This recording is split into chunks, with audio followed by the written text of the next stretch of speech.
It's the weekend board games. I'm too tired to think of an edition. Yawn. Hi everybody, welcome to Tubbs Plays Games. My name is Tubbs. I play games. I like games, so I talk about games. This is the weekend board games, my weekly recap of all the games I played over the past week. If you're watching this right at the top, if you're watching this on Instagram, YouTube, or TikTok, please go to the other two. Like, subscribe, follow, engage, do anything you can to feed Daddy algorithm. And if you are a player on Board Game Arena, you may have seen my video. I'm doing a 10-game challenge with my friend Bapter. We could also be playing games together, person who's watching this. I'm J.R.R. Tubbs on Board Game Arena, so hit me up if you would like to play a game with me. Let's get into the games. Started off the week by teaching my son a game that I have been obsessed with. If I'm obsessed with a game, I gotta teach my favoriteest game buddy so that I can play it over and over again. This was Dewan from Space Cowboys. It is a set collection game of sorts. It's a placement game of sorts. It's got a lot of different cool things going on with it. It's got some harmonies vibes. And I am absolutely hooked. This is my favorite game that I've got my hands on, I think, so far this year. Big thumbs up to Dewan. I gave him some advice during the game, and he wound up absolutely destroying me. And so I insisted there be a rematch 2 days later, where I gave him no advice. And guys, guess what? He won again. The game was much closer, but he won both times. This kid is good at this game. What can I say? But yeah, so we played Dewan twice over the course of 2 days, if that tells you anything about how much I'm enjoying it. I had some extra time before I went to my normal Thursday board game meetup. And so my kid did not have karate. We had a little extra time. And so he asked me if I could kick in a quick game of tag team. And I am never going to say no to a game of tag team. So we played tag team, which comes to us from Scorpion Mask Games. You probably know this one by now. You've heard me talk about it. It's a 2-player auto battler that is just tops. And I'm so excited for the expansion. Get some more characters going. It's just great. Then it was time for the Thursday meetup, and I was offered a chance to learn Clank Catacombs. And boy, am I glad I took that chance. I really, really, really enjoyed this game. The two other guys that I played with have been kicking around the idea of playing Clank Legacy. I've never played a Legacy game, and so we are now fully in the works with scheduling Clank Legacy and figuring out how we're going to do that over the next couple of sessions. So stay tuned for that.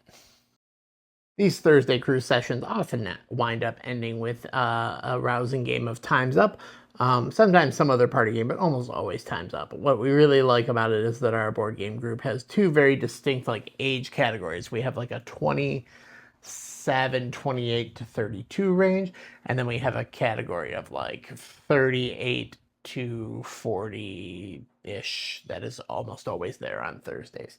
And so that sets up for some interesting knowledge gaps as far as pop culture goes. And so that makes this game super fun with trying to get people to guess things that they may not otherwise know through creative clue giving. So I really enjoy playing this game with that specific group, but I also love the game Celebrity, like Fishbowl, whatever you want to call it. And this is just that with pre-printed cards. Fast forwarding ourselves all the way to our Sunday meetup. I actually forgot to take pictures of the first and third game that I played that day.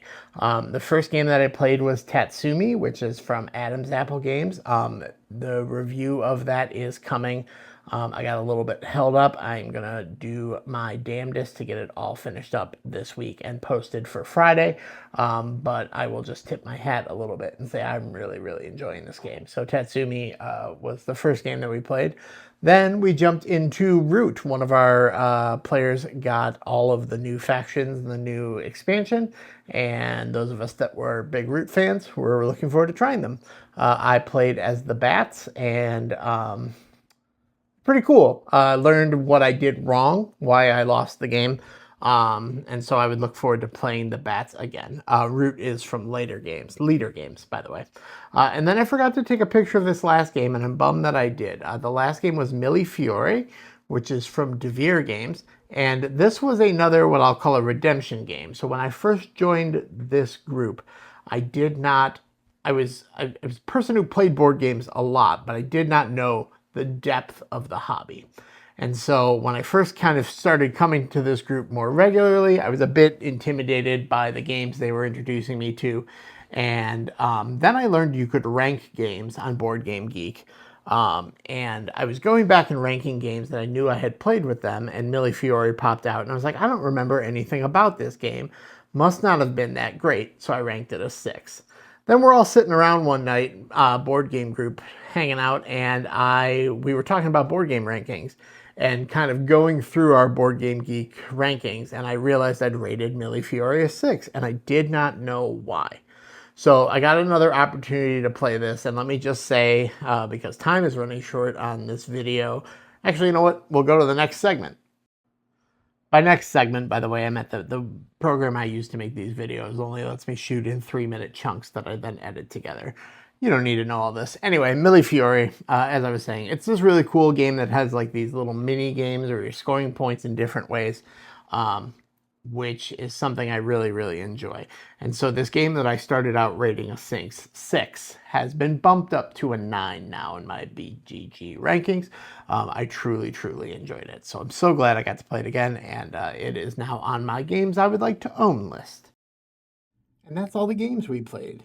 You may notice that I am in a different shirt and in a different setting. I was editing the video and getting ready to post it, and I noticed that my wife, who was taking a phone call in the other room, was audible through the entire last part of the video where I talk about the Ultimate Game of the Week. I did not realize that was going to be the case. I thought the microphone would only pick up me. I was wrong. So I am recutting this, and there you go. Magic of video.